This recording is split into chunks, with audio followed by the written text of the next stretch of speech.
Hello everyone, আসসালামু আলাইকুম। ঈদ মোবারক সবাইকে। সৌদি আরবে হচ্ছে আমার প্রথমবারের মতো ঈদ এইখানে, এবং আমি অনেক বেশি হ্যাপি প্লাস এক্সাইটেডও। আর অনেক বছর পর বাবার সাথে এভাবে একসাথে ঈদ কাটাচ্ছি, এবং আজকের জন্য তো প্ল্যানিং আছেই। আমরা বিকালের দিকে লাঞ্চ করে নিচে যাব এবং দেখবো যে সৌদি আরবে ঈদের সময় এনভায়রনমেন্ট কেমন থাকে। আর হ্যাঁ গাইজ, আমি মেহেদি লাগিয়েছি নিজে নিজে, কারণ এবার হচ্ছে খালামণি নেই আমাকে লাগানোর জন্য। প্রত্যেকবার তো খালামণি লাগিয়ে দেয় আর খালামণি সুন্দর করে সাজিয়ে দেয়, বাট এবারে কেউ নাই, তাই খালামণিকে প্লাস আমার নানুনানাকে অনেক বেশি মিস করতেছি। বাট ইটস ওকে, একবার দেখি তাদেরকে ছাড়াও ঈদ কেমন লাগে। বাট বাবার সাথে আছি, এটা নিয়েও এক খুশি। সো ইয়া, অ্যান্ড চলেন দেখে আসি যে আজকে ঈদ উপলক্ষে আমাদের বাসায় কী কী রান্না হয়েছে। ঈদ উপলক্ষে লাঞ্চে আমাদের ছিল পোলাও, রোস্ট, গরুর মাংস এবং সালাদ। এবং আমার মনে হয় যে ঈদের দিন কম বেশি সবার বাসায় এরকম পোলাও, রোস্ট রান্না করা হয়। এখন হচ্ছে আমি রেডি হয়ে যাচ্ছি আস্তে আস্তে। আমি আমার চুল স্ট্রেট করেছি প্রথমবারের মতো, আমি কখনো এর আগে স্ট্রেট করিনি, মানে নিজে নিজে। এখন আমার আরও একটা কাজ বাকি আছে, সেটা হচ্ছে নেলস লাগানোর কাজ। এই নেলসটা হচ্ছে আমি আরও ঈদের অনেকদিন আগে কিনেছিলাম, তো এখন হচ্ছে এটা আমাকে লাগাতে হবে। আমি কখনো এর আগে ফেক নেলস লাগাইনি, এই প্রথমবারই লাগাবো। This is my outfit for Eid. তো অবশ্যই গাইস কমেন্টে জানাবেন যে এই ড্রেসটা আমাকে কেমন লাগতেছে। আর হ্যাঁ, আমি অলরেডি নেলস লাগিয়ে ফেলেছি, যেটা মোটামুটি ভালো লাগছে। যাই হোক, এটা ইগনোর করেন, অ্যান্ড প্লিজ পিছনের ইয়াটা ব্যাকগ্রাউন্ড একটু ইগনোর করেন, একটু অগোছালো, কারণ আমি রেডি হয়েছি এবং রেডি হওয়ার সময় আমি পুরো দুনিয়া উল্টে ফেলি। যাই হোক, এখন আমি যাব হচ্ছে বাহিরে, দিনের আলো চলে যাচ্ছে, ছবি তুলতে হবে। ইয়া, লেটস গো। আর নিচে নেমে তো দেখি যে অনেক মানুষের ভিড়। সো আমরা যাচ্ছিলাম হচ্ছে পার্কে। প্রথমে ভেবেছিলাম সমুদ্রের পাড়ে ছবি তুলবো, বাট এত ভিড় দেখে ওখানে যাইনি। তো এখন আমরা হচ্ছে পার্কে আসছি, অ্যান্ড পার্কেও গাইজ অনেক ভিড়, কত কত মানুষ এসেছে এখানে। সবই হচ্ছে বাঙালি অথবা ইন্ডিয়ান আর হচ্ছে পাকিস্তানি বেশিরভাগ। হচ্ছে ছোট ছোট বাচ্চারা এই যে এরকম গাড়িও চালাচ্ছে, অনেক এনজয় করতেছে। যখন আমরা বাহিরে বের হয়েছি তখন আসলে মনে হয়েছে ঈদ, মানে ঈদের একটা ফিলিং আসতেছে এত ভিড় দেখে, এতগুলো মানুষকে দেখে।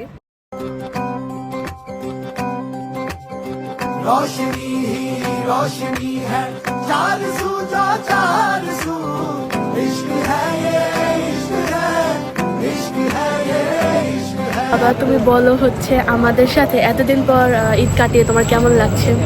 আলহামদুলিল্লাহ, আমার কাছে অনেক ভালো লাগছে।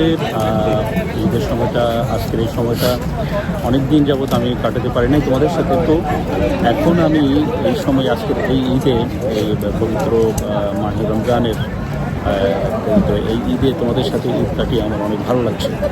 ধন্যবাদ সবাইকে। আমার অনেক ভালো লাগছে, আলহামদুলিল্লাহ। তারপর হচ্ছে সন্ধ্যা পর্যন্ত পার্কে থেকে আমরা কিছু ছবি তুলে চা খেতে গেলাম। আমার আম্মু ঠান্ডা লেগেছিল, তাই আম্মু বললো যে চা খাবে, আর চাটা অনেক মজা ছিল। এবং যেহেতু একটু আম্মু ঠান্ডা লেগেছে, তাই আম্মুর কাছে অনেক মজা লেগেছিল। ব্লগটা কিন্তু এখনো শেষ হয়নি, আবারও দেখা হবে ঈদের সেকেন্ড ডেতে। আজকে হচ্ছে ঈদের দ্বিতীয় দিন, এবং আজকে আমরা যাব বাহরাইন ব্রিজে। ওইখানে আমাদের জুবেল থেকে যেতে প্রায় 1 থেকে 2 ঘন্টা লাগবে। অ্যান্ড দেন আমরা রওনা দিলাম। আর গাইস, সবচেয়ে ভালো লাগার বিষয় হচ্ছে রাস্তাঘাটে কোনো নয়েজ পলিউশন নেই। এই দেশের রাস্তায় বের হলে মনে হয় যেন কান আমাকে দোয়া দিচ্ছে, মানে কোনো গাড়ির হর্ন নেই বা কেউ অযথা কোনো হর্ন বাজায় না। তারপর এইখানে টোল দেওয়ার জন্য থামা লাগে, বাট আমাদেরকে কোনো টোল দেওয়া লাগেনি। যেহেতু বাহরাইন একটা দেশ, তাই যারা এই দেশে যেতে চায় তাদের জন্য টোলটা লাগবে। যেহেতু আমরা বাহরাইন ব্রিজে যাব, তাই আমাদের জন্য টোল লাগেনি দেওয়া। ভিউটা দেখার মতো ছিল। দুই পাশে হচ্ছে সমুদ্র, তার মাঝখানে একটা ব্রিজ, আর আকাশটাও অনেক সুন্দর ছিল।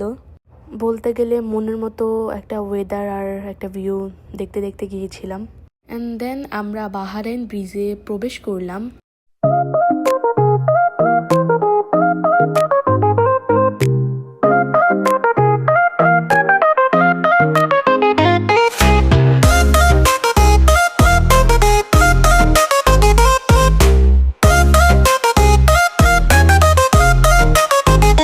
আপনারা কি বলতে বলতে পারবেন এখন আমি কোথায় আছি। আসলে আমি ওয়াশরুমে গিয়েছিলাম, আর এটা হচ্ছে ওয়াশরুমে একটা মিরর পার্ট। এখানে ছবি প্লাস ভিডিও অনেক সুন্দর আসতেছিল।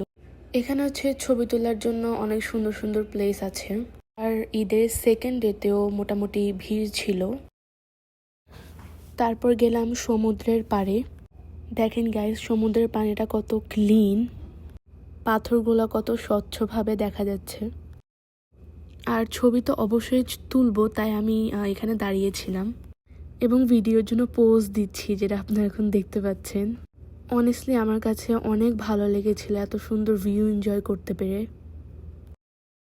তারপর আমরা সন্ধ্যার সময় বাসার উদ্দেশ্যে রওনা দিলাম, কজ ওখানে তেমন কিছু করার ছিল না ছবি তোলা বাদে। আর দেখেন গাইজ, এখানে গাড়িগুলো কত উঁচু রাস্তা দিয়ে উঠতেছে। যাওয়ার পথে আমরা লুলুতে গেলাম। বসুন্ধরা সিটির মতো লুলু অনেক বড় একটা মল। আমার আর আমার আম্মুর ফুচকার ক্রেভিংস উঠেছিল, তাই ফুচকা খেতে এসেছিলাম। আর ফুচকাটা মোটামুটি মজা ছিল, তেমন একটা না। অ্যান্ড দেন আমরা আইসক্রিমে খেয়েছিলাম ভ্যানিলা ফ্লেভারে। আইসক্রিমটা অনেক মজার ছিল এবং অনেক ফ্রেশও ছিল। এখানকার প্রত্যেকটা খাবারই ফ্রেশ থাকে। আশা করছি আপনাদের ব্লগটা ভালো লেগেছে এবং আমিও অনেক ভালো একটা দিন কাটাতে পেরেছি আলহামদুলিল্লাহ। এবং সবাই আমার নেক্সট ব্লগের জন্য অপেক্ষা করবেন।